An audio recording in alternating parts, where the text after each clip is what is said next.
What did you dive back in it for? I'm trying to make sure I'm in the picture. Hello. Well, and I'm also trying to get things shared here. We do it live, so this is always like a crazy live broadcast. We do it live, so this is like a crazy live broadcast. Sorry, that don't need to be sound, does it? You need to just turn yourself Sorry, off. ma'am. Because you are too loud. Oh my gosh, this camera is absolutely crooked. Well, go fix it so you don't be all upset about it the whole time. I'm going to be upset about it. Excuse me. Hold on. As you know, every week our show is always all over that. Why are you carrying? Oh my Lord! So to make sure it's straight. Our show is so professional. We're all about the professionalism of our show. Hold on, let me. Al. Oh. I think the table needs to move this way. The table? Yeah. I can only go so far, ma'am. There's a delay, so I'm waiting to see if it looks straight. Just come on. Everybody's just watching me sit here like a weirdo. Well, say something to the Something. nice Hello, people folks out there. The lovely Mrs. Flaky Blakey is over there trying to get her camera on Facebook. So I think that's okay, right? it's going to be good enough. Come on. Get over You here. look good. I'm aware I look good. I always look good. Now I can't get in. Hold on. This might be the crappiest show on the intranet. Hold on, I have to create my booster seat. But to be perfectly honest, we don't try to make it a fancy show. We like just doing our thing. We don't. We just do like a little. We're in our movie. Well, okay, most people don't have a movie room. It's like if we're in our living room. But that's ghetto. I mean, at least we're in a movie room. But if you look over here, you can't see it on yours on the YouTube, but on the Facebook. But on the YouTube, you can see over here where you see stuff. I got to clean this space because you do. Look, there's or put something else over there. Well, you can't see as much over there because at least you see her. Mm-hmm. But we've been organizing this room. So last week we've talked about it a couple times, but last week we discussed about trying to get everything merged together with my Blu-rays. If you don't know, I always had the Blu-rays separated from all the DVDs in alphabetical order, but then everything else was set up in genre and alphabetical order. So after much prodding from this one, I finally agreed to let's just merge it together. So we spent Labor Day. Yeah, that was what we did. We labored. Physical labor. And we took all of it out. All day to reorganize this whole room. But it's nice now. Now there's actual like movie dividers, like when you used to go to the video store. For those of you who are young, there used to be this place called the video store. And you would go and like physically look at the things and you could see the covers of the movies and read all about it. But now it's divided into sections. Like there's comedy. We always had it in sections, but she actually put dividers in. Yeah, like handwritten dividers. And what's funny is she didn't put the dividers for other people to come over here. She put them for her. It's for me. Because she can't find anything, even though it's very obvious the way it was set up. It was not obvious very at all. How many times did you ask me for something I knew exactly where it was at? Yeah, but that's not the thing. It should be accessible for everyone. It's accessible to the people that live here. Okay, well, I couldn't find anything, but now I probably can. She still won't find anything. She'll be like, where is it? But no, so we've been organizing this room. And for those of you that have been watching the show for a long time, you know, you can see the wall over here, but the wall also goes across the front. And then we're also shifting a theater in here as well. It's going to be awesome. So this window will be blacked out eventually. The banner will drop down. You'll be able to see the banner better on the YouTube side. On the Facebook side, you can see the banner just fine. Yeah. So there'll be a few more changes happening, hopefully for the better for our world of life. And, you know it's one thing that came out of the pandemic. And I've mentioned this, so two things before we get into movies is whether you believe in the pandemic or anything going on or not, that's irrelevant to this conversation, is how can you better yourself when you go through something like this, whether it's your circumstance, your physical self, your well-being, your mentality, anything else, when you come out of the other side. Mm-hmm. And we were ironically back in January, had already started trying to set up our life to be able to get back in shape, be able to work out at home, not having any idea this crap was going to happen. And so we built our own like home gym kind of thing with my garage. And so we were already training and whatnot and trying to drop weight. Yes. And then we started realizing one of the things we always wanted was a movie room. Yes. And we have a physical movie room, but we wanted it like a theater. And then when you couldn't go to the theater anymore, it makes you want it even more. Yeah. And so we came up with that idea of how to make it work in this room because we didn't think we could have one because it's too small, we thought. Well, it's that and there's movies. There's no wall space. So we're putting in a retractable screen and stuff. So we got a cool idea. So once we get it done, we'll probably post it on our Facebook page, like a little It'll be cute. A tour thing of it. Anyway, that's irrelevant. Y'all don't care about that until you're jealous. Anyway, all right, do your spiel. We're going to talk about some movies. I know you do your whole website spiel and all that stuff. I'm about to do it right now, man. Thank you so much for watching this week's episode of Hollywood Matrimony Live. We're here live on Facebook and YouTube. Don't forget to look for us on Instagram and the Twitter at Hollywood Matter, MATR. Check out our website, HollywoodMatrimony.com. Don't forget to click on the thing that says contest. It'll drop you down, and you can see all the contests that are available. That's where the free stuff is at. That's where you want to be. And for the first time in 3 weeks, we did not go to the movie theater. We did not. We went from the first time in 5 months that we went, and now the first time in 3 weeks. We went like every week. Because one of the ones that came out, we had a screening for one this week. I couldn't go, but she was going to go, and then they ended up sending me one at home so I could just do it here. It was easier for both of us. We just watched it here. So the only new movie that really came out, we already saw. And I was feeling really lazy, and I didn't want to go anywhere. Well, yeah, and like you said, there was nothing for us to see. How is this possible? The movie's just open, and we've already seen everything. Because slowly things are just starting to trickle out. So a lot of the theaters are filled with stuff we own. That's true. So like there was one of the Alamo Drafthouse was showing like the '89 Batman, which I would love to go see Batman on the big screen again. Yeah. But I saw it 6 times on the big screen when it came out. So it's not like I can say I didn't have that experience, because I have. But anyway. Thank you again to Clear American Water. They're not a sponsor. I am going to get a sponsorship deal. This is all I drink. I drink plain water. Or actually, I drink Ozarka natural spring water from Texas. Or Clear American flavor water. Yeah, we gave up flat out sodas. Like, we still drink like anything zero from time to time. So like today I'm drinking a Sprite Zero. That's a real treat. Yeah, but most of the time we just those clear waters. I used to not like them, but they kind of grow on you. They grow on you when all you drink is water. Yeah, so they give you the illusion, even though I know it's got the aspartame and stuff in it that's not great for you, but it gives you that illusion of drinking a soft drink. Yeah. Because it's got the carbonation in it and stuff. It's fat and so anyway, so today we got a romantic comedy. Yep. We got some classic horror/thrillers. Mm-hmm. We have an anime that you didn't put on the list because I didn't tell you. We have a couple of documentaries. And a comedy. Yes. And so we got a few things to talk about that are across the gamut. So what would you like to talk about first, ma'am? Man, I don't even know. Well, let me do this one because this one's a quick one. Okay. So they've released a few variations of this over the years of Ghost in the Shell. Yes. The original anime. So, there's the anime. Then there was a couple of sequels, I believe. They did a TV series. I believe they were all the anime stuff. Then they did the Scarlett Johansson live action version. And they've done some different releases, but finally, who is this? I always forget. Lionsgate, excuse me. Lionsgate has put out an all new 4K version of Ghost in the Shell, the original anime, which looks amazing. Because anime stuff, animation 4K just looks awesome. Yeah. And when you got something that is detailed as whatever as Ghost in the Shell. Have you ever watched the anime one yet, or did you? I think I did because we were getting ready for the movie with Scarlett Johansson. Because they originally and you were trying to show, and there was that one scene that looked really cool. I'm like, wondering how they're going to do that, but it actually came out okay. Yeah, I actually liked the. I liked it. I mean, I understand the issue with an Asian character, the whitewashing. Yeah, we get it. But anyway, we don't need to go into all that right now. Drama.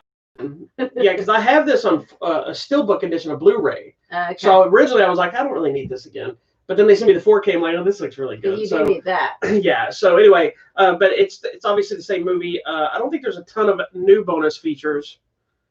It looks like it's not a lot of new stuff. It's really pretty much the same release, but it's just got the 4K, way more dynamic picture and beautiful. And these animes, the only other one I'd really like, I'd like to get Akira in 4K. You've never seen that one, have you? That I did not. That one is so awesome. That's one of my favorites of all time. It's a lot of people's favorites of all time. But so if you're into anime, this movie looks really awesome in the 4K. I'd highly recommend getting this release.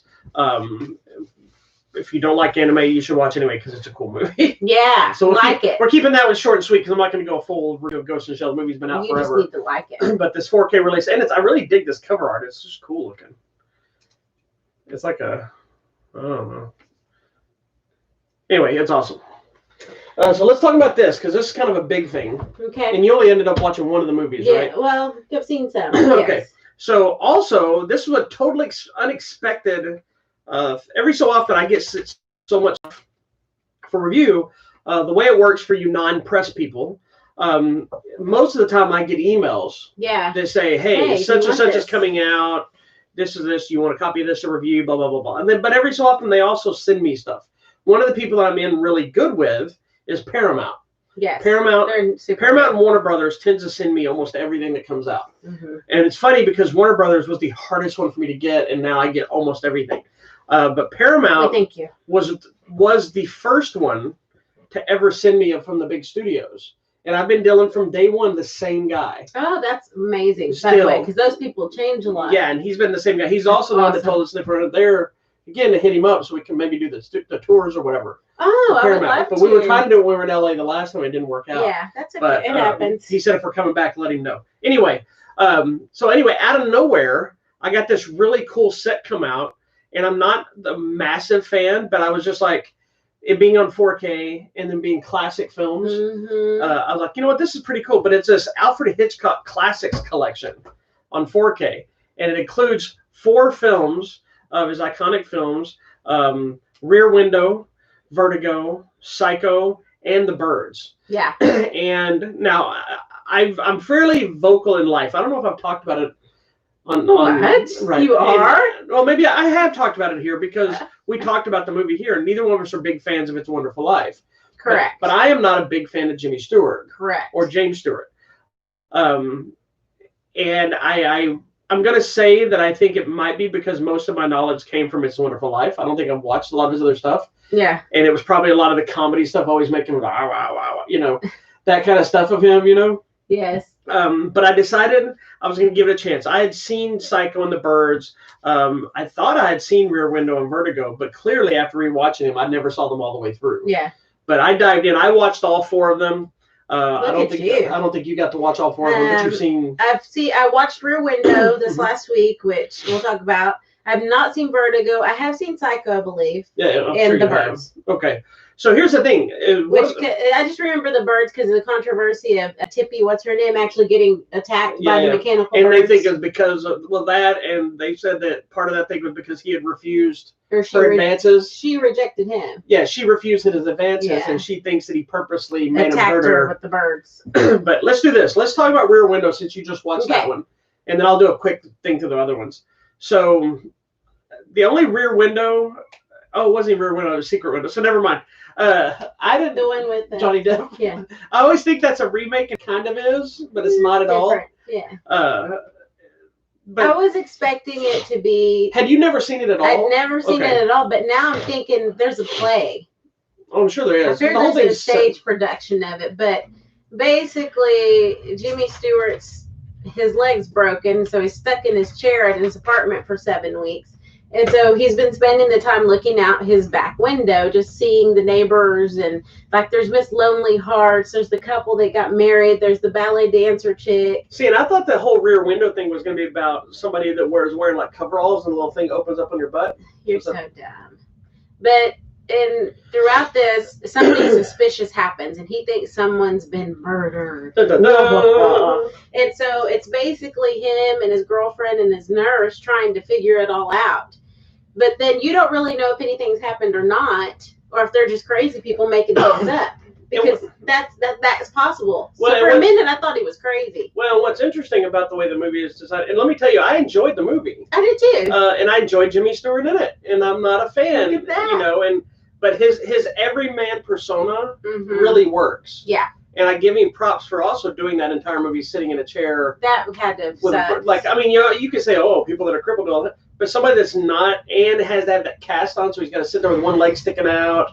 And when you move him from like a bed to a chair, and then there's like a little scuffle thing at the end. And oh my god! So had to be a lot of stress on, especially at that time period. Oh, he's in that too?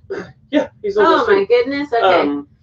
And especially at that time of filming, there wasn't a lot of easy ways to do things. Like he was probably really stuck there. Yeah, like they probably just left him in that. But I like the fact that there's no real mystery or secrets. You end up really making them yourself. Yes. You know what I mean? Because they don't they tell you everything right in front of your face, and everything they tell you is exactly like I'm not gonna worry about spoiling this movie. It was made in the 50s. Yeah, but you have to decide is it true or not true, because for a while I was like, they're just crazy. But it tells you everything, and it turns out to be pretty much everything you think, and they tell you but it's because you start second guessing yourself because of the way the story's told. Yeah. Not that the story's trying to trick you. I did too. I was like, no, it can't be. It's like, it's telling you a very dumb. Like, it's so simple. It's a very straightforward story with no twists and turns, but you start creating them in your own mind. Yes. I think that's part of the Alfred Hitchcock brilliance. Yeah, well, and there's a part where there's a dog that keeps digging in the same spot. So I'm like, if somebody killed someone, did they bury him there? Because that's kind of dumb. It's like in front of everybody. And how would he have never seen that? Exactly. And then, they start telling you, well, no, they chopped her up in pieces and took her away. And I'm like, how are they going to do that? I'm like, that's kind of dumb. People would have noticed, but who knows? I don't know. It's actually a very good movie. It's not super high, like stressed or scary or anything. It's more of a thriller mystery. Just a normal movie, and it's got to be a play because that's what I'm sure it has. A lot of the Alfred Hitchcock stuff has been done as plays. I believe. Anyways, it was good, and he was good in it too. The thing that was interesting to me is because of the time period of it. It's in the 50s.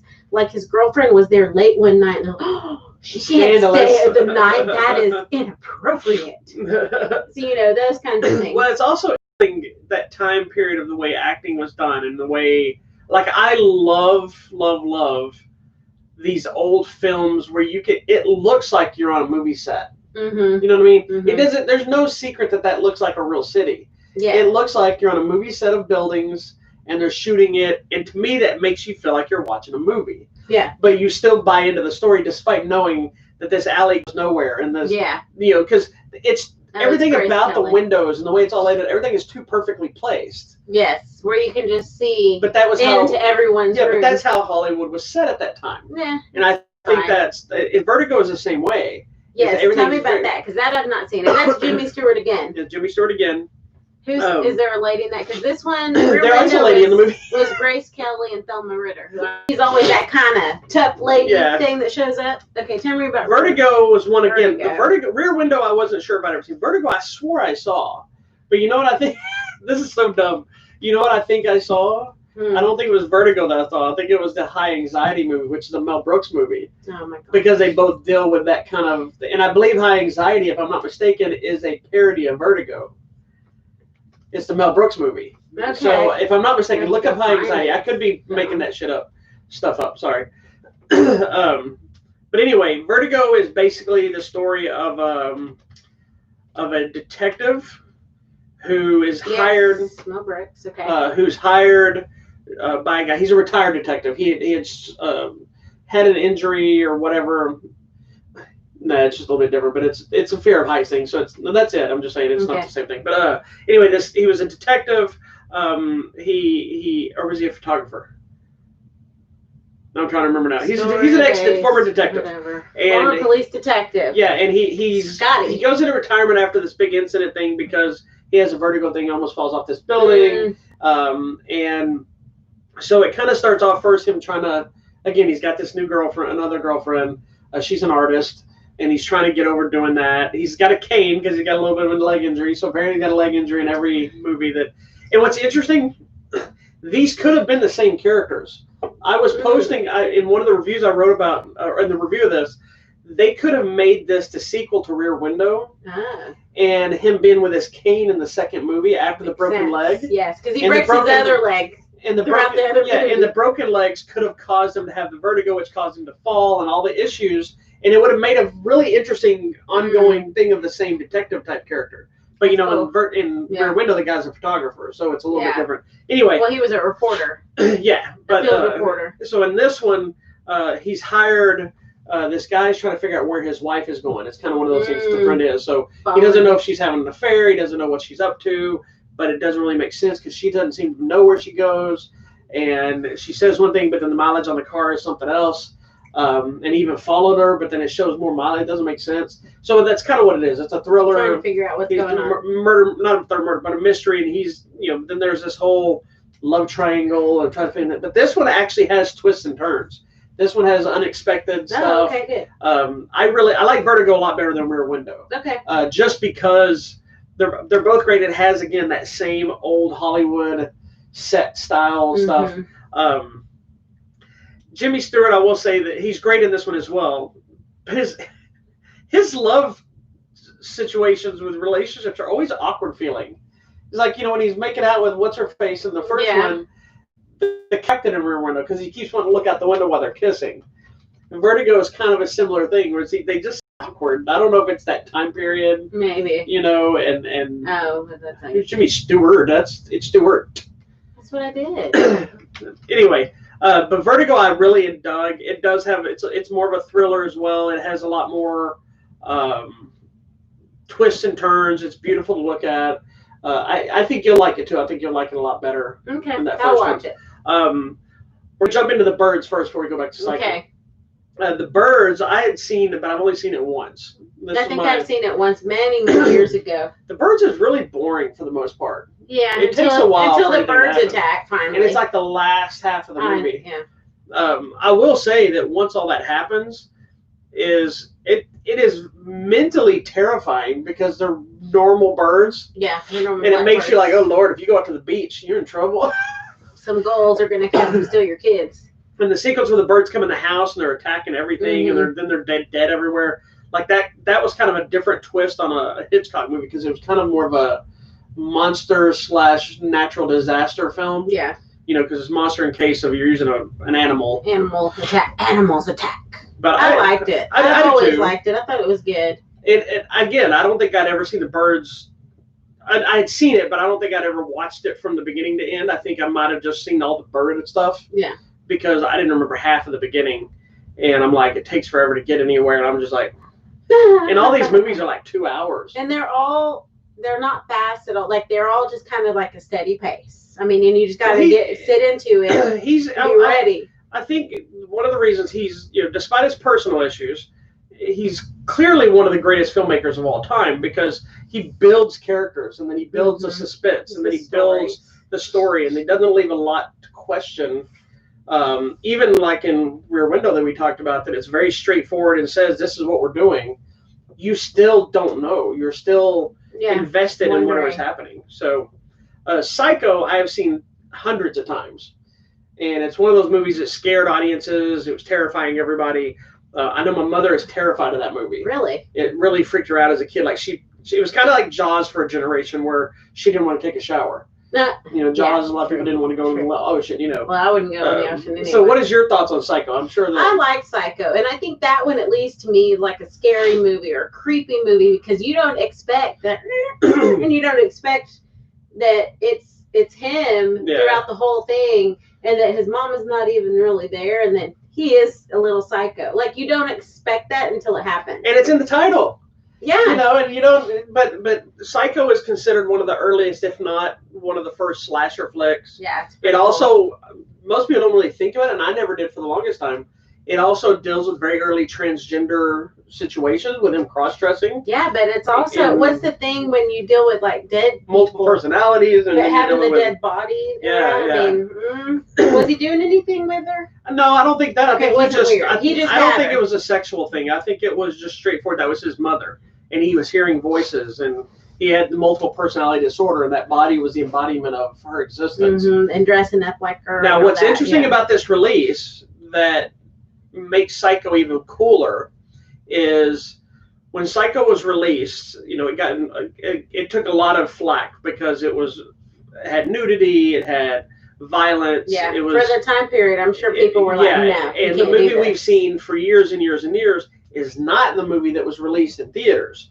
When it was purchased, if I understand the story correctly, when it was purchased for distribution and TV thing, whatever, it got edited down. And so even though it's still, its edited form is still a violent movie and it's still creepy and whatever, they had, to my knowledge, had never released, and according to the press release, had never released the original version of the film.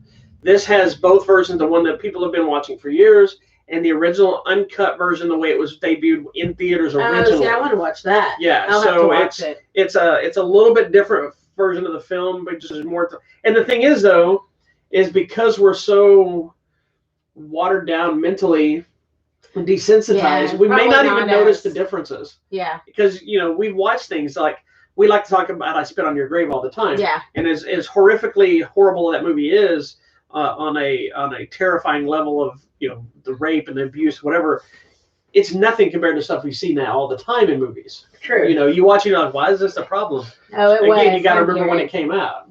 So then they could have done. Did you watch the original version? Of Psycho? Uh-huh. Yeah, I'd watch the regular one because I didn't have time to watch them both. Oh, okay, gotcha. I was just wondering. So based on if I'm not mistaken, it's edited back in. I believe there's a thing of her butt that shows Janet Leigh's butt. What? I believe it's. I want to say it's some of the kills are a little more violent, and there was something else I forgot. It's all the stuff that was a little more racy. Mm-hmm. Obviously, it's not that big of a change. I don't think but it was enough for censors and some of the funny stories. If you've never seen the funny stories of Psycho, first of all, you should watch the Anthony Hopkins movie Hitchcock, which is awesome, where he plays Alfred Hitchcock. You get to see a little insight. But it's interesting because like when Psycho was released, when he was going to like the ratings boards and all that kind of stuff. Somebody claimed to see one of her nipples in the shower scene, or a couple of people did. So they said that he needed to edit that down. So he took it away. He held on to it, didn't edit anything, brought it back to them. The same people said they didn't see anything that looks better. Then other people now said they saw it. Then they said, you need to fix it. So he took it back again, didn't do anything with it. And then they released it as is and no one said a word. Yeah. So he never edited any of the stuff that they said to edit that they thought he edited. And then there was something else he was supposed to change, and he just released it. And by that point, it was too late. So anyway, this 4K thing comes with the Blu-rays. It comes with the 4Ks. It comes with the digitals. When you use the digital code, it pops all 4 of them on the Movies Anywhere app thing. That's cool. So it's a really cool set. And it's got a ton of bonus features. It's just hours, documentaries, commentaries, interviews, screen tests, storyboards, all kinds of stuff. Oh, here's what's on the Psycho. It says... Psycho Uncut, the extended version of the movie as seen in theaters in 1960, is exactly as intended by Alfred Hitchcock and now available with different footage for the first time ever. That's cool. I'm gonna watch it. So then the most widely seen version of the film was edited for content and subsequently used for TV broadcasts, theatrical re-releases, and home entertainment for the last 60 years. Okay, I want to see the original version. We watch it tonight if you want. Yes. So I don't know though, and I have to look at it. I don't know on the digital copies how it works as far as what version you get, what versions it puts on there. So may have to throw in the actual thing. But okay, as far as the 4K stuff, it looks really good. It's very crystal clear, and especially with that old Hollywood stuff, because everything's very stage-like. It's even more kind of in your face. It looks really good. But this is a great set. Check it out. It's got a cool. He looks so creepy. Norman Bates is one of my favorite actors of all time. That's Anthony Perkins. Excuse me. Yeah, Anthony Perkins. Norman Bates is who he plays. Yes. Anthony Perkins, who was also, that was another big controversy because he was a gay man. And what? Yes, he died of AIDS. But he also fully embodied this character for every version of the movie that came out. He played the character all the way up to Psycho 4. I didn't even know there was more than one. Yeah, where have I been? 2, 3, and 4. Oh, I've only seen the first one. Two jumps up into I want to say it was like the 80s or 90s. It's like way. Oh my goodness. Okay, I had no idea. We did a Psycho marathon. Because I've only seen that, and I saw the TV show that we watched, the Bates Motel. Yeah. Which look up Psycho 2 and see what year it came out. I want to say it was like the 80s. Where have I been? I was trying physio. It's SY. 2. Right there. Psycho 2, 1983. 83. Yeah, so it went from, what year was the first Psycho? It was like the 60s. 60 something. So, and then all the way to the 80s. It says 22 years. 22 years psychiatric care. Norman Bates attempts to return to life in solitude. So anyway, it's cool. So it's got these cool book thing inside here. But it says his mother continues to haunt him. Alfred Hitchcock and little cool stuff, and then it's got like the various posters. Yeah, that Alfred Hitchcock movie was really good. So it's got all kinds of little stuff, cool little dares and things and whatever. So it's a cool little set. Okay, love it. Sorry, moving on.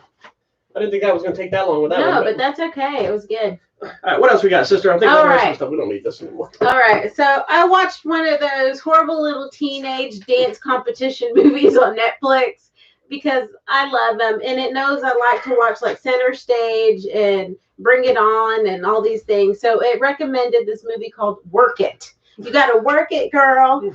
And it's basically about this girl who's trying to get into Duke University, but the admissions person says she needs to be more involved in some team stuff.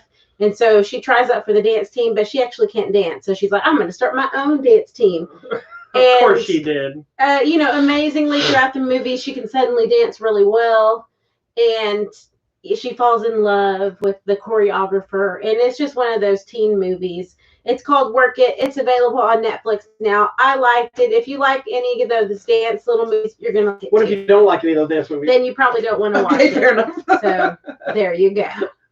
Check it out, though. All right. Where are you going to go next, sister? While we're on Netflix, let's talk about that other documentary we watched. We have 2 documentaries from Netflix. Oh, we do? Yeah. We've got the one with What's Her Face and then the social one. Okay. Well, pick one. Let's talk about What's Her Face because it's right all here. Right. One of the most beloved actresses of all time who had a resurgence a few years back. She never really left, but she had a resurgence in the sense of she kind of rebranded herself and then found a new audience with younger audiences, which is everybody's favorite, Betty White. I love Betty White. Who's like in her 90s now, isn't she? Yes. So it's a Netflix documentary. It's called Betty White, First Lady of Television. It came out like more than a year ago. It was like 2018. We're late to the party. We were just looking for something to watch and we found it. Right, Betty White. Okay. And I think it was that movie. What was that movie with Sandra Bullock? Is The Proposal? The Proposal. I think that's the movie that kind of gave her. Well, they were saying it's also right before that she did that Saturday roast. Night Live, and then she did the roast. The roast on. But I think that movie's kind of, in my opinion, what probably got her to the wider, younger audience. Yeah, she's so funny. I just love Betty White. It's interesting to see. They go back to the very beginning, when she got on. She was doing kind of like radio serials, and then transitioned that to live TV. And they're like, why don't you do that same little bit, but make it a 30-minute show? And she's like, okay. She's like, that's not going to work. It's funny for a minute, and nobody's going to care after that. Yeah. And then it turned into a syndicated series or whatever. And then she had her own little daytime talk show, but she was like producing and writing it herself. And it's interesting because this was in the 40s, 50s? Yeah, like women didn't do that. And she's like, I didn't know that. She goes, I was just working on my show. And they let her. Yeah. And they trusted her. And my favorite part was she had that one performer, which was that black guy that would sing and dance. And people would write and they're like, we will not show this in the South if you continue to have this black man on TV. She's like, okay, well then don't show it. Like he's not going anywhere.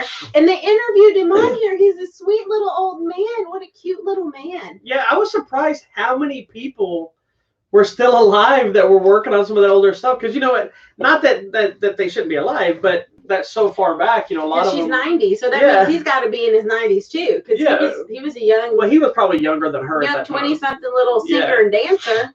But yeah, it was kind of refreshing and cool seeing so many people that were there, not just you know, because it had celebrities that work with her more modernly. I'm hot again. This room gets so hot. I know. Anyways, but I mean, she was like an activist and a feminist, and she didn't even realize she was just doing her thing. Yeah. And it's amazing, and it goes throughout her entire career and who she knew and what she did. I think one of the most entertaining parts of the film on story-wise, I think, was the relationship with her and her husband. Yes. All that story and watching that old footage, because he was the host of Password. Yes. And he's so cute. Watching their banter, you can see it on television. Yeah. Even before they're dating or anything, you can see there's something there. And she was smitten. She was like, you can see she was shy. She was giggling on screen, and it was like. And he's like, "So what are you working on? What are you doing later, Betty?" She's like, "Well, I don't know. What are we doing? Are you asking me?" My favorite is when she's on the show after they're actually married.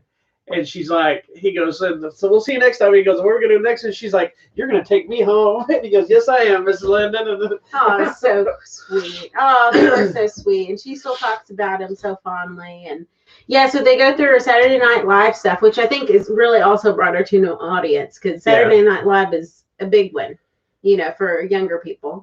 And then the movies. And if you didn't get to watch Golden Girls, you should go watch it. It is so... You know what? I'm so Blanche. Here's what's funny. I was never a huge fan of Golden Girls. I watched it all the time. I watched it all the time. Did you watch the whole thing? I bet we've both watched. I guarantee I have seen every episode of that show without wanting to watch every episode of that show. Yeah, me too. It was one of those shows that even after it was new, and it was reruns and stuff during the day and during the summer, it's like, it's kind of like watching, the Andy Griffith Show and I know you were big Munsters and the Addams Family, but those shows and Gomer Pyle. I watched all of those too. Matlock and all that stuff. It was like just daytime. I watched Highway to Heaven. I watched all those shows. But yeah, that was always during the summer television because that's what was on during the day. I think I've seen all of Golden It was either one of those shows, a game show, a People's Court. Did you watch $1,000 Pyramid? I was never a game show. Oh, I loved it. Me and my I like the Press Your Luck. And no whammies. And that's the only reason I wanted to watch it. I got irritated if somebody was winning because there was no whammies. No, because there was no whammies. I only wanted to watch whammies. I didn't give two craps about these people playing the game. I drew cartoons, so I wanted to see the cartoon whammies. Mm-hmm. And if somebody was doing really good at not hitting whammies, I was so mad. I was yelling at the television. Like, no whammies, stop. But yeah, so I was mostly. People are like, "What's a whammy?" Go look. Yeah, go look at Press Your Luck. Anyways, this little documentary is so good. You need to watch it. It's Betty White, First Lady of Television. It's on Netflix. It is so good, and I love me some Betty White. And I like that she is such an activist for animal rights. Yeah. And she loves animals. And that was freaking me out. She was feeding that big old black bear or brown bear. Sitting next to her, head big old. And I was like, she's feeding him, and I would be like, that's how you were when you were the tiger. Oh my gosh, that was so scary too. I was trying to be brave, but I was prepared to push that man in front of me and run. We were in Thailand and went to a tiger habitat thing, and were able to go into a pen to see. It wasn't just one tiger. Yeah, there were like 4 big, full-grown tigers, and roaming around. I don't believe, I know a lot of people talk about how they drug them and this and that. I'm pretty positive these weren't because they were fairly aggressive. They were alive and well. There were 4 people in the room with us, or in the enclosure. It's a big cage. Yeah, and so the pictures you see, if you look at if you ever see the picture, maybe we'll share one on our Facebook page. But if you see the picture, it looks like a very safe environment. There's like one where me and her, I'm like holding its tail, and it's laying in the water all chilling. And there's other ones where we're behind it, kind of crouching out, look like we're doing weird album covers. My favorite though is her sitting on a table next to one, and it suddenly jumped. Oh, it flinched, and they told her don't make sudden moves, and so she just does this, and she's like, she doesn't move like if I'm gonna die, this is how I'm gonna die. Oh Lord, it was. But what you don't see from the photos, on the photos they look like you're in a very safe environment, this and that. What you don't see is they are roaming around. There's one photo where we're leaning over this pool of water, and like I said, I'm holding a tiger's tail, and she's next to me, and we're just kind of smiling, and we're very happy. What you don't know is behind us, 2 tigers ran at us, and there were guys back there poking them and keeping them away from us. I didn't see that because I was looking the other direction. Oh yeah, one of them was creeping up at us. The other one ran, and the guy was like, Yeah, it was scary. I was prepared to push that man in front of me. Are you gonna put yours on there? You want me to find the scary one? Here's the one where I got scared. Yeah, that's the post that was everybody to see it. Okay, I'll post it on our page. Anyway. That's totally not related to Betty White, but it's about animals. She cares about the animals. Anyway, the Betty White doc. What's it called? Betty White. First Lady of Television. First Lady of Television. It's a great little doc. It's only like an hour. It's on Netflix. Check it out. Okay. You want to talk about the other ones? Since we're on Netflix? We're on Netflix. Yeah, go ahead. What's it called? The Social Dilemma. Social Dilemma, and it is probably the most necessary thing of today. Is the whole thing is about, it's interesting, it's a dual documentary / what do you want to call it, a drama? Yes, a docudrama. Because it's a straight up documentary. It's not a fake documentary.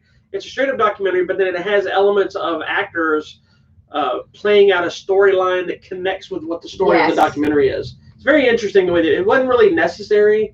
No, but it shows you kind of how different things has affected different things and elements of people's lives, and how people are groomed, or how people. So the whole thing is literally talking about Facebooks and Snapchats and all these things, and how they've basically affected our lives and turned us into products. Yeah. and it's crazy. And it's not just the dumb stuff. It's and anybody that's got a brain knows it's true. Yeah. But most people don't listen to it. So we realize they're watching you on your phone, right? These people. So it's basically focused on social. So Facebook, Twitter, Instagram, whatever. And the people they have interviewing on there are people that worked for these companies that built some of the algorithms that are tracking this. So anytime you log into something, it's tracking what you click on, the pictures you look at, the videos. So if you watch cat videos, it knows, hey, let's show more cat videos. If you've ever been one of those that always people post about, I was just talking about this or what else, why does this not suddenly showing me the ad? They tell you in this how that happens. Yeah, they're tracking now, all your clicks. I'm actually not as creeped out about that anymore. Now I already knew it. No, I knew how that they did it, but knowing exactly how it algorithms. That's just rude. Like if I'm in my Amazon cart looking for shoes, then suddenly on Facebook it's an ad for those shoes. Yeah. That's rude to me. Like I don't agree with it. I'm just saying knowing the algorithms or how that's put together makes it less creepy. But the reason that happens is because Facebook or whoever, they're selling your click data. They sell that to people. And so if I'm on Amazon or Amazon's buying data like, hey, tell me who in your network Facebook looks at shoe ads, and now they put it on my page. Yeah. So they're talking to Which makes you understand now how Facebook makes money, because it never made any sense to me for years. Oh, it's by the ads. Well, I know, but for years there wasn't hardly any ads, there wasn't anything. Remember, it didn't used to have all those sponsorship things. They get paid by, if you click on an ad or if you watch one of their videos, they get paid so many cents per click. That's a given. I'm just saying for years Facebook didn't have that. Yeah. They didn't have any kind of an ad pop up. No. Well, because they showed the guy on there that was responsible for creating that. Yeah. And now he feels bad that he did it. But somebody else would have done it. Somebody would have done it. Anyways, the sad thing about it, which I think we've seen the physical effects, is the people that now have the carpal tunnel issue in their thumbs, the people that have the neck injury in their head from doing this. Elbow injuries. Seen that, elbow injuries. But what they're talking about now is like body dysmorphia, is people trying, like young people wanting to get plastic surgery to look like the filters, like trying to get that. And that to me is so sad. Basically, that's one thing. And it's interesting is because everything that it's dealing with and it's causing trouble with and stuff is stuff that's always been in place, and it's always affected by different things, whether it was music or television, magazines, models, whatever. All of it's there. The problem now is having the internet and the social connections.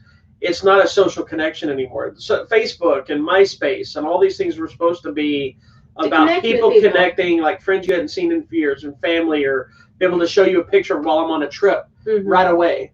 And now that's not what it is anymore. No, it's big business. Constant. First of all, first and foremost is big business. Oh, it's all business. They're selling your data. They talk about how they basically, if you're not selling anything, then you're the thing being sold. Yeah. And so now we're all the products. Yep. And by sharing false information or sharing the memes or sharing your product pictures or your food photos and all these different things, you're doing the job that they want. Yeah. You know, they want you to be against Biden or Trump. They want you to be against Black Lives Matter or support it. They want you to take a picture of your food and tag the restaurant, because they sell all this information so that they can keep promoting all this information. And we're basically what's being sold. It's kind of like we're all being whored out on social media. Pretty much. You know. We are. So, and they want you to be engaged for more and more times. Engaged. Like they try to bait you into staying online. You're going to log off, and then they pop up with this cool. I want to watch that. Part I thought was genius. And then they go down the hole. So they go down the rabbit hole. As part of the secondary story with the actors, there's a genius thing that it was kind of like that movie Inside Out, where it had the emotions, but it has this group of guys, which is this guy from Angel. Yeah. Plays this character who is the internet. He's the guy. And so when the guy puts his phone down, like right now I don't have my phone. It's down here plugged in. I'm not touching it. So they're probably like, where's Bobby? Bobby's not online. And so they're like, let's tag him with such and such. So then a thing pops up and says, hey, so-and-so started a live video.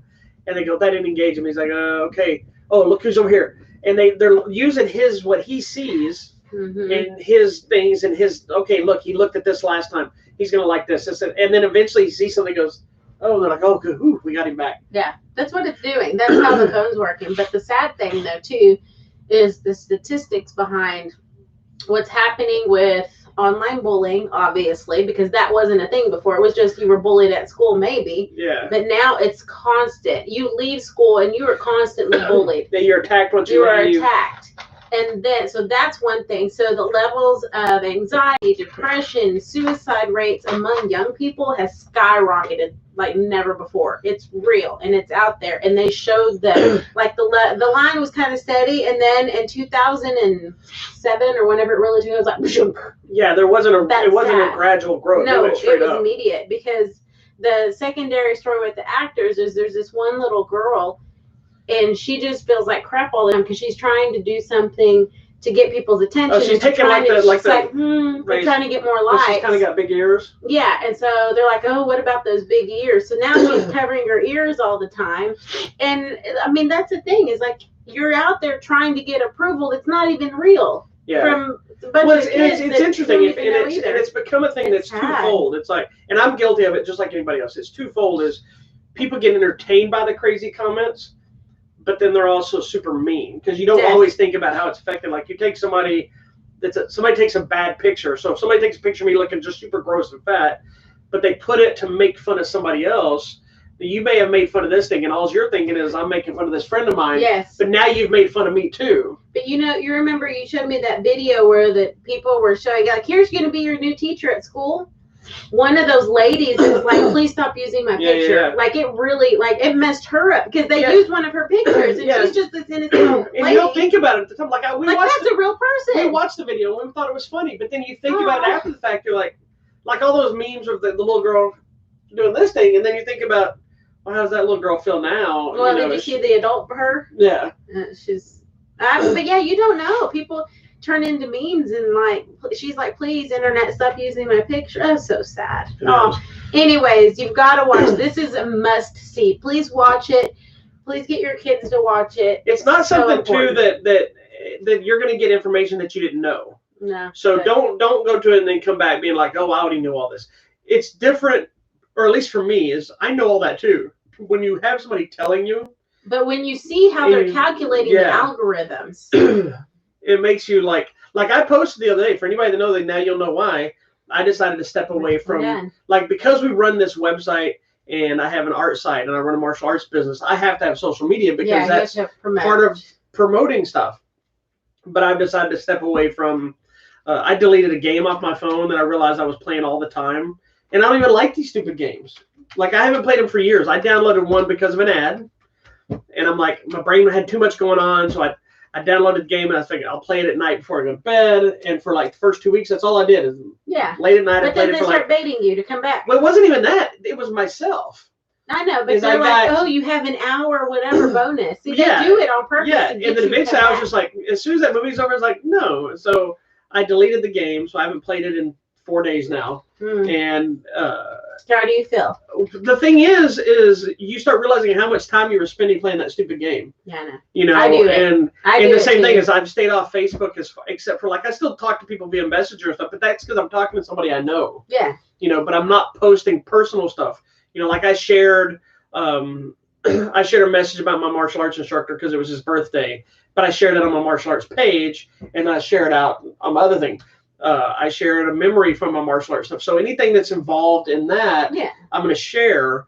And our anniversary's coming up, so I'll probably break my rule and post something dumb about her. Oh, but, thanks, baby. But that's because I'm posting about something her. But, you know, I'm not sharing food photos. I'm not sharing what we're doing. Memes. You're not going to afford memes. No. Not saying I won't go back to it eventually. But I've just decided to say, you know what? I'm going to take a couple of weeks away from doing it. And I found that I don't care. Yeah. You know, I still look at Facebook. Don't get me wrong. I still scroll. Yeah. But I'm not getting engaged with arguments. I'm not posting, because that's what they want. I don't get heavily into politics and arguments, but I'll post. Anybody that follows my page knows that every so often I'd post like a little rant that was meant not to attack anybody. I always still try not to choose sides most of the time, but to try to engage with discussions with people I know and get their different opinions, and maybe make me understand why you can support this politician, or why do you support this activism, or why do you believe this. And every single time it all just turns into a fight, an argument, somebody else attacking, because that's all people do. And I realize it's not my life. I don't care anymore. I'm moving on. And, yeah, that's what they want anyway. So just don't. Yeah. So try to disengage a bit from your social media. You also realize not a single person has asked where you're at. Yeah. And they don't care. You know, they want to come in and fight you. Like somebody did post a funny meme the other day. There was a guy coming out of a manhole in the ground. And it was like that one friend that only pops up to start some crap. Yeah. And I realized like not a single I had people that I actually know commented when I posted about, hey, I'm going to not post any of this stuff anymore. I'm not going to do that by posting that I'm not going to do that. Yeah. Instead of just stepping away. Somebody else said you should have just stopped posting and not said a word. Yeah. But the people that responded were people that I actually know. They made comments about why they've done the same thing or jokes about until you eat something or because they go by what I post. Not another single person has popped up and said, hey, where are you? Why haven't you posted? You know, because they don't care. Yeah. They're not your friends. That's the thing. So that's the story with that little girl. Like she's and I think this happens to a lot of teens. They're trying to seek approval and none of these people really care. They don't. And what's funny is I live my personal life that way anyway. You know, I've told you we don't really talk to anybody. And I tell a lot of my students that, you know, people make you mad. And I've had this discussion with you when you get like fired up. Like somebody makes you mad and you're all upset and you want to talk trash. And you do this. And I'm like, you know, those people don't think two craps. They already moved on. Yeah. And I'm like, that's how I live my life is I may fight with you. I may be mad at you. Maybe have an argument. But once I leave, I'm like, I'll deal with that when I get back into that environment again. I've just written that person off and I move on with my life. Well, but I'm saying never to talk to you again. I'm saying if it's a work situation or a class situation, I know I'm going to have to go back to be around that person again. Yeah. Then when I step back into class, that's when that's going to be dealt with again. But while I'm away from that class or that job, I don't think two craps about it because this is not going to affect my life. And that's what social media and all these different things do is they're affecting who you are. They're affecting how you think. It affects your emotions. It affects your mental stability, you know, and it's just so sad. I thoroughly enjoy reading stuff like when somebody posts stuff about something good that happened to them or something funny that happened to them. You know, I had a great story the other day I wanted to post about. I'll tell the story here because I don't even know if you remember me telling you what happened the other night because you were half asleep. So why do you tell me things when I'm sleeping? Because you woke up. Oh. And you went, are you okay? Because I was laughing and I was cussing. I don't think I remember. I was coming to bed. Okay, I'm going to tell you the story. I was coming to bed. It was about 3:45 in the morning. Yes. Right? I'm carrying my water bottle. Oh. This is kind of what happened. I'm carrying my water bottle like this because I had my phone. I'd taken my watch off, so I had my watch in my hand. I had my phone. I had something else. I don't remember. I was carrying a book or something. Anyway, so I'm walking through the living room, and I stepped on the cat. What I thought was the cat. It made this loud noise. So when I did it, you know when you accidentally step on an animal or hit something, you kind of try to pull that step back at the same time. Yeah. So what I actually stepped on was this Christmas ball the dog has. Oh, his dog toy. And when you step on it, it goes, yeah. So I stepped. It sounded like the cat. I jumped, thinking I was hurting the cat. And I squeezed the water bottle and I shot water all over my face. So all this happened a split second in the middle of the dark at 3:45 in the morning in the living room with the dog walking next to me. And he's like looking at me. And so I'm walking along and I'm dropping stuff and I went, and I'm like, what? Then I'm freaking out because I didn't know where the water came from. Because I didn't realize forgot the water bottle was in my hand. It was this whole thing happened, and it's kind of story that I'm like, man, I would have loved to post it, but it was right after I said I wasn't posting anything. Those are the stories that are fun to read. Yeah, those are fun. You know, and that was when you came, you're like, what's going on? And I was like, son of a bitch. And I'm like, I sprayed myself on. You go, oh. Yeah, you can't talk to me. I don't even know if you remember me telling you that I don't remember. It's hilarious. Anyway, moving on. To watch The Social Dilemma on Netflix. It's very enlightening. It will probably change how you use your phone. It will. All right, so let's jump into a comedy. It's a Hulu film. Let's bring it up. It's a Hulu film, and it caught my eye for two reasons. For you, mostly. One, it has Vince Vaughn in it, and I know you like. I love Vince Vaughn. I know you do. On the line. And it was a new twist on the idea of The Purge. Love The Purge too. Okay, tell everybody what The Purge is if they don't know. The Purge is you have one night where all crime is legal at the sound of the toad. Including murder. Like all crime is legal. And it's insane.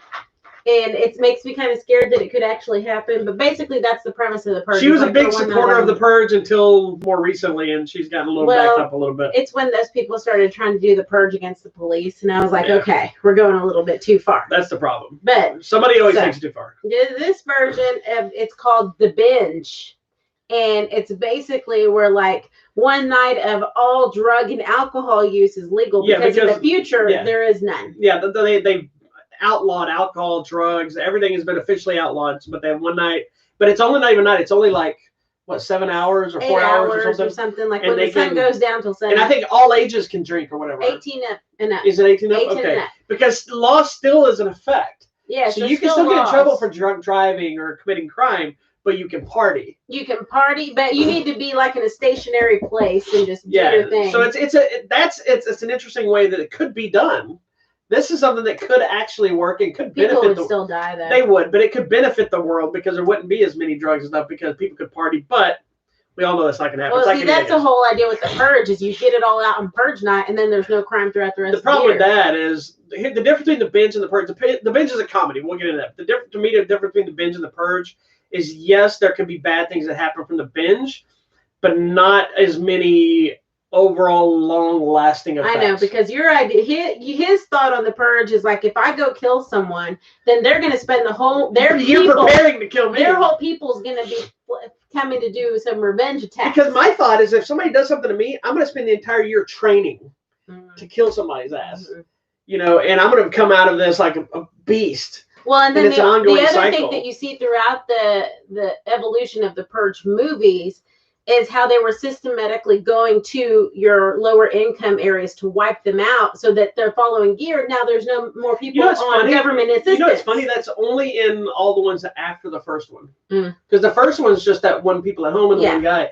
And then it goes back into, it goes into the thing, and then it jumps into the original Purge, which that was all about that, that it's like they're doing it on purpose. The government kind of does it on purpose because then, hey, I don't have to pay for all these people on welfare anymore. Yeah. So we're getting one more Purge movie. I'm so excited. Then there was a Purge TV show. It canceled though. So good seasons. Though. That second season was awesome. Anyway, good. The Binge. Okay, the Binge comedy, so funny. So basically, all these kids who are seniors, they're 18 years old, they're ready to go out and binge for the first time. It very much reminded me of films like Revenge of the Nerds and Porky's and just those old classic 80s, 90s teen comedies of drunken debauchery. It's so stupid. Was there nudity in this one? No, actually, I don't think there was. I mean, there's a lot of sexual references and stuff. No. But I don't think there wasn't any sex, but there was like a lot of references about getting laid and. Yeah, I mean, it's drugs and alcohol. But yeah, it's so funny. Vince Vaughn plays the principal. Yes. Of the school. And I thought he was going to end up being kind of a cameo, the way it was. Oh, he's through the whole thing. He's actually one of the. He gets in his own adventure. He starts off as one part of the adventure, and it shifts into something else. Yeah, because he finds out his daughter's gone out, and he's trying to find her. Yeah, and then he gets pulled into all kinds. So there's two stories happening. And then you find out some stuff. It's so funny. There's two stories happening. God. There's the main story, which is these three kids. Yes. And they're running around determined to get to this party. It's very much Superbad. Yes, they're trying to find the party. Yeah. And this time they know the party, but this case they're trying to get there. Yeah, they don't have a way to get there. They're trying to bicycle in one of those. They have this cool, it's like the party bicycle. The party bikes that has like the sign where everybody pedals. The guy built one to make it look. 3 people trying to pedal a bike of 12, and they're trying to get up a hill, and they're like, "Can we stop pedaling?" And then, of course, like any of these movies, they come up with a cast of crazy characters. Wacky things happen, and there's ongoing things of people getting beat up, and then there's all these different contests, and then you get to the party, and then there's a whole nother element of stuff that happens. There's an entire musical number in the movie that came out of left field. Well, it made sense in context of. It makes total sense, but I would have never. When it starts happening, we were both like, okay, because it's like full song and dance. Oh, and then I was like, oh my gosh, these kids can sing and dance, and that one kid can tap, and I'm like, this is awesome. I'm like, he's a triple threat. I think this might be one of the funniest comedies. I want to watch it again. Yeah, it was fun. Really funny. I mean, don't get your kids to watch it. No, it's not a family film. It's TVMA, so I guess teenage. Yeah, but it's a Hulu film, but it's a fun movie. It's ridiculous. It is ridiculous because there's one contest where you have to put your face in a plate of I guess it's flour, but it's supposed to be cocaine. It's cocaine. It's the Scarface Tony Montana challenge. Yes. And they have to put their face in it, and then they have to do your best line. Yeah, you have to do like, quotes say from hello Scarface. to my little friend. It's so that would funny. be horrible. There's a whole thing with an alligator. Yes. There's my favorite stuff. There's a whole scene with this cow. Oh, that was so funny. That was sad. Hopefully, but no, it's such a funny movie. It's one of those movies that really deserve to get a theatrical. And then it has a typical teen thing, like the little love triangle, and then the preppy girls that treat everybody like crap. But everything is cliched in this movie, cliche, and it works to perfection. It's perfect. It is a great movie. My favorite part of the entire movie. Do you know what it is? I don't think it's gonna be what you think it is. What? Take a guess. What do you think my favorite scene of the whole movie is? And it's not even one that's overly hilarious. I think when they're driving in the limo with the old dude, no. And he's like, "Dude, how old are you? Like 30?" And they're like, "We're 18." No, not that. No. It's when they go to meet the one kid and him and his mom. Oh yes, and I love that kid anyway. There's this one kid. I guess he's Hispanic. Yeah, Eduardo Franco. And him and his mom's dialogue. They're just screaming at each other. It's He's so like, "You funny. never let me do anything," and she's like, "That's because I love you." Well, I love you too. but it's aggressive. Oh, it's so funny, and they're like, these kids are just standing by, and they're like, "I'm sorry, I love you. I love you." Yeah, it is crazy. Oh my gosh, it's so fun. You gotta watch it. It is. It's on Hulu right now. I thought it was just gonna be absolutely stupid. Oh, I did too. I knew nothing about it. I saw a quick clip of it. But I like him. And then I saw Vince Vaughn. I saw that it was kind of a Purge spoofy kind of thing, and I was like, "Oh, she's gonna want to see this." I did. And then another friend of mine watched. He said it was one of the funniest comedies he had seen. I'm like, whatever. And then I saw it. I'm like, holy crap, it is. It's so good. You gotta watch it. Check it out. It's on Hulu now. On Hulu now. All right. So our last film. No, I didn't write a review. Oh, all right. Next. So our last one. Yes. Yeah. So our last one is the big release for this week, and it's interesting because it was a theatrical release. Yeah, and I believe it's a Sony film. And what's interesting is there's this new thing that I hadn't even told you about yet. But apparently, because of the box office being a little weird right now, used to every Sunday the box office numbers came out. You knew how well a movie did at the box office. Well, now. Not as many people are going to the theaters. There's some markets that are fully open. There's some that are not open at all. So the numbers aren't what they used to be, obviously. Yeah, Tenet has been the big movie for the last 2 weeks now. But even its numbers are not real. But there was a couple of stories that came out today that Sony put out, the Broken Hearts Gallery this week, which is the next one we're going to talk about. But apparently they're being very standoffish about telling anybody numbers now. And now there's even talk that studios may not be releasing the money it makes anymore. What? Which I'm fine with that because it causes too many problems because there's too many people that start saying that. Except for the quality of the film. People start saying, "Oh, this movie bombed because it made this much money." It's like, move on. Not necessarily. I mean, I think there are things. It'd be a financial bomb, but that doesn't mean that it's a bad movie. Because there's so many things that are like cult classics that are stood the test of time that people love that made no money when it first released. Exactly. And then they come back and on DVD or video or whatever release, that's when they make the money. But anyway, I don't think you so this is called the Broken Hearts Gallery. It's a romantic comedy-ish. What? Or there could be a movie that made tons of money that sucked. Yeah, well, we talked about that when we were talking about Seth Rogen on American Pickle, and he was doing an interview, and they were talking to him about.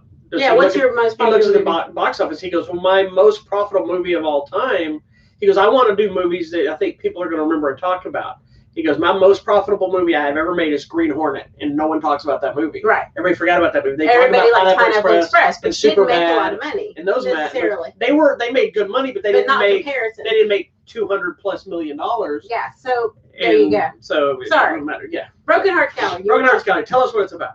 It is a movie about this girl who believes in a guy. She goes through these bad relationships, but she ends up like taking things and keeping them. So they call her like a hoarder, essentially. Her whole room in her apartment is just things from bad relationships that she holds on to. And her friends are like, "You need to get rid of this. This is why you can't move on. You're just stuck in the past." And she runs across this guy who's renovating this hotel, and she hangs some stuff on the wall and calls it the Broken Hearts Gallery. And suddenly she shares it all on social media. Is it wearing a jersey? No, it's Cowboys stuff. Sorry. And suddenly, she shares it on social media, and people start bringing stuff. They're like, I want to put this in the gallery. I'm ready to let go. This is a movie that I had no interest in. And I was going to tell you this. I like romantic comedy stuff, but it's not my go-to thing. And just looking at, I've got a ton of stuff about the posters and the trailers, and I'd posted them. I posted a trailer on our YouTube page, and I never watched it. That's how little I cared. Okay. And then when we went and saw Tenet, I think it was. Can you plug this in? When we saw Tenet, I believe we saw a trailer for the movie there. Yes. And I was like, okay, that looks a little interesting. It's cute. And I decided to watch it. So I was a little more interested to watch it at that point. And then, what is that? I'm plugging in. But I have to say, I enjoyed the movie. Right? It is super cute. It's cute. It is another one that's very cliched. You know exactly where it's going. You know exactly how it's going to play out. It's nothing. Come up here. There's no big. Usually those terms are synonymous with an insult. Yeah. Like if you're super hot, you're probably not smart enough. Really smart. If you're kind of homely, you're probably a really good actress but not very pretty. And all those things can be true, and they can also be completely false. Yeah. And that's just mean. I like that there's this thing where more actresses that are based. It seems, I could be completely off base, but it seems like there's more getting leads about talent than just what is your look. I like her look. I do too. Don't be wrong. I'm not saying that. I think she's adorable. Yeah. I think she's cute. She's kind of cartoon-like, but she's also got a leading woman quality to her. Yeah, she's good. She has that full package of ability without having to have a very specific look, because also being an Indian woman, I'm assuming. Yeah. Or Pakistani or Indian. I don't know where she's from. We'll find out. But of that region. But from having that thing, so a woman of color, if you will, leading the charge, as well as being able to look like a woman that you would see anywhere else. Yeah. She doesn't have that. I know this all comes off like really insulting, I think, and I'm not trying to. No. She doesn't look like the movie star you expect them to look like. She looks like somebody you would know. Yeah. And I think that's what's important for this movie. She looks just like Jimmy Stewart. She'd pull up anyway. Anyway, I'm sorry, but I thought she was really good in the movie. She's the reason to me this movie works. She was born in Australia. Okay, cool. I mean, that's obviously not her mother is Indian, and her father is Swiss. Cool. So there you go. That's probably why she has like a cooler, a little bit of a different look. So anyway, but anyways, this movie is cute. It is kind of a romantic comedy drama thing, because it's dealing a lot with the past relationships, and it gets into how everyone in the movie is dealing with their relationship stuff.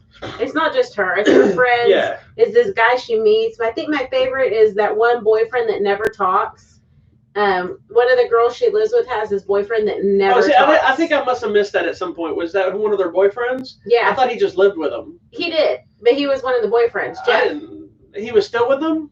Yes. Okay. He was the boyfriend of not the. That's where I know him from. Holy crap! The whole movie I was trying to figure, where do I know this guy from? He's from Letterkenny. Holy crap! Well, he didn't talk through the whole thing. So there's the main girl who meets a guy. There's one roommate who dates all these chicks and just dumps them one after another. And there's a third roommate whose boyfriend is Jeff. And her and Jeff. And the funny thing is, they look at Jeff and like, what do you think? And he doesn't say anything. They're like, yeah, you're right, Jeff.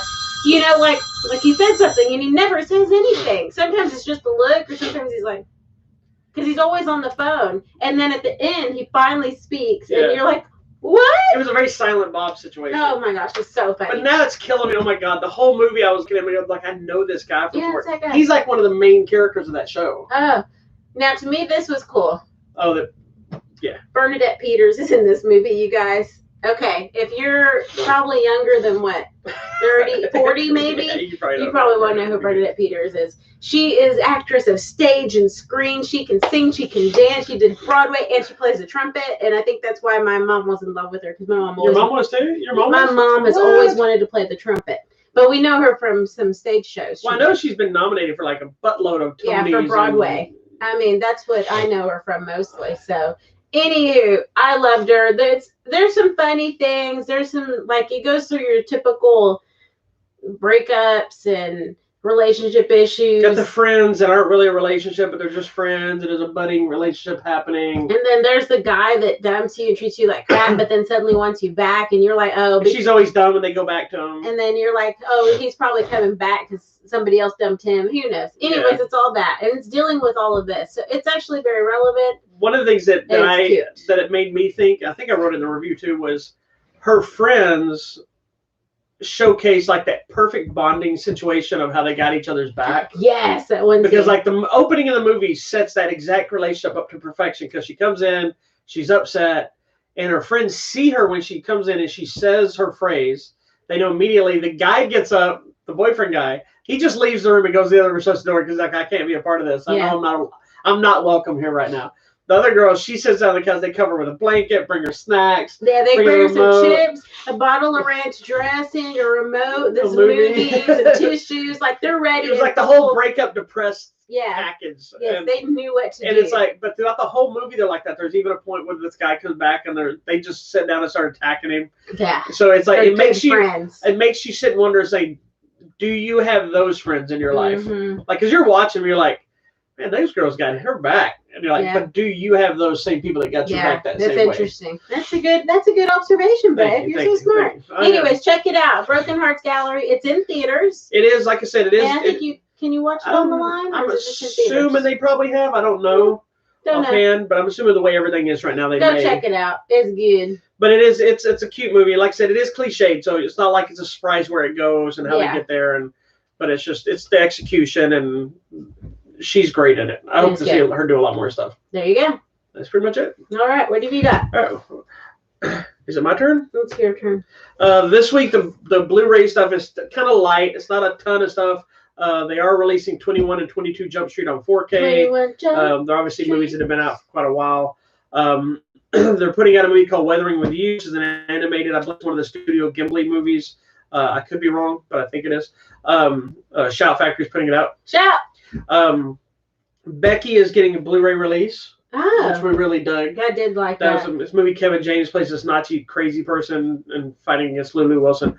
It's a really good movie if you haven't checked it out. So, and I posted thinking about it, and one of the writer or director of Becky liked it. And he made a comment, and I couldn't figure out the comment because he commented in emojis on Instagram. But it's like a key, a cat, or a fox head, and a knife. And so then if you think about the movie, it matches the movie. And so it took me for a minute because I hadn't seen the movie in a while. Looking for a key. Yeah, and I hadn't seen the movie. She wears the fox hat, and then there's the knife fighting and stuff. So I hadn't seen the movie in a while. That's so good. And I was like, first of all, who is this? And what is this weird comment? I looked it up, and I don't remember. Like I said, I don't remember if he's the director or the writer. And then I'm like, what is this? What is he trying to say? I spent 5 minutes trying to decipher before I just realized, oh, those are just things that are about the movie. I'm trying to make a word out of it. Oh my gosh. Anyway, those are pretty much the big things, I guess. There's a few other random, Little Monsters is getting a release. It's got Fred Savage and Howie Mandel, and Shivers is getting a release. So, anyway, those are the big things. Go ahead. All right. Coming out at the theater or on the line. These are limited release, so we won't talk about that. That's what we're going to talk about. Oh, I was going to ask if you wanted to see that because they offered me a available video on demand. The Wall of Mexico. I don't even know what this is about. Oh, I'm watching that. Okay. They did offer it to me. I haven't said anything yet. I'll watch it. It's about some guy. Tensions are high. The Wall of Mexico. Tensions are high if you bring up the wall. That's right. Also available on demand. Antebellum. Which we will be talking about that one. We already have that one. That's one with Jeanette Monáe or Janelle Monáe. It's like a horror type film, but it's trapped in a horrifying reality, must uncover the mind-bending mystery before it's Remember, that's the trailer where it's showing her walking, and all of a sudden it looks like it's in the past, and also it's in the present. Oh, where the planes are flying over the field. Yeah, but it's like the slaves. Yeah. Oh, we got to figure that out. We're gonna be watching that. Okay, coming out in video, demand, and digital, something called No Escape. No idea what it's about, but it looks like it's a girl stuck in a tank of water trying to get out. So we gotta watch that. Seen me something I want to see that. I got it, but I want to see that. Video, demand, and digital. H is for happiness. It's a girl. I don't know what it's about. It's a girl inspired by the strange new boy at school. Sets out to mend her broken family. Oh, I remember that. I saw something about this. Okay, it's okay. Blackbird looks depressing. Well, it's limited right now, so we'll talk about it again when it's in full release. Video, demand, and digital. Something called Alone. Recently widowed. Jessica flees the city. Oh, she's kidnapped and locked away in a mysterious man's cabin. Video Demand and Digital, The Red Shoes, and The Seven Dwarfs. I'm assuming this is kind of a Snow White thing. It's a spoof kind of thing, I believe, version of it. Okay, this is interesting. Video Demand and Digital, a movie called Alive. I believe this has that one kid in it. I have to figure it out. Caretaker. Severely injured man and woman wake up in an abandoned sanitarium. Oh, God, what if something happened to us and we wake up in a sanitarium? Sanitarium! Sorry. No, y'all are going to have to go look up that reference, too. It's a song. Prime Video, All In, The Fight for Democracy. Lord, this is going to be... I've been skipping it's that. It's political about the 2020 election. If you're interested in politics, they've been offering me that one a bunch of times. You might want to watch I've been avoiding it because I'm like, I don't want any more politics. I know. If you're interested in politics, that might be for you. That's not for us. We're not super into the fight. Right, I think we already know what we're doing. We're over it. We got a bunch of contests going on. Okay. All the they're still up right now, but they're going to be ending the winners of Beetlejuice already been contacted, but the winners of the Goonies, Beetlejuice, Candyman. No, stop it. The Sherlock Holmes, the Goonies, those contests are ending, and one night main contest is ending. But we got some new ones going up. Some of them are up yet. Some of you are going to get the first look here. One we already have is Invincible Dragon. Oh, cool. Is already up, so you can enter that one now. This is the one that's got Max Zhang and Anderson Silva that I'm super excited to watch. I have not checked it out yet, so you enter a chance to win that one from Well-Go USA. They always give me some cool stuff. This other one is not up yet. The Legend of Tomiris. I mentioned it last week. I held off because it comes out later in the month, so I decided not to put it up quite yet. I'm just going to post a link to the song. You what? I'm just going to post a link to the song. Okay. This is the one that's loosely the Amazon ideas based on, from my understanding, or these were the Amazons or whatever. Anyway, something like this. Another one. It looks interesting. I'm not ready to watch that. We got a couple of ones. This one I was supposed to put up last time, and I didn't get a chance. So I was having issues with the Bad Education, and we were giving away a copy of. So good. So you want to see it. This will go up this week. It was supposed to go up last week, and I had a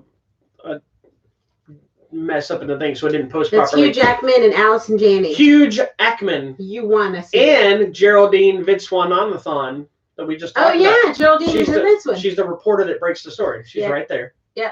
You know my name was going to be Geraldine? Anyway, her dad's named Gerald, so I'm not surprised about that. What was your name going to be? Chandra? Shondalyn. Shondalyn.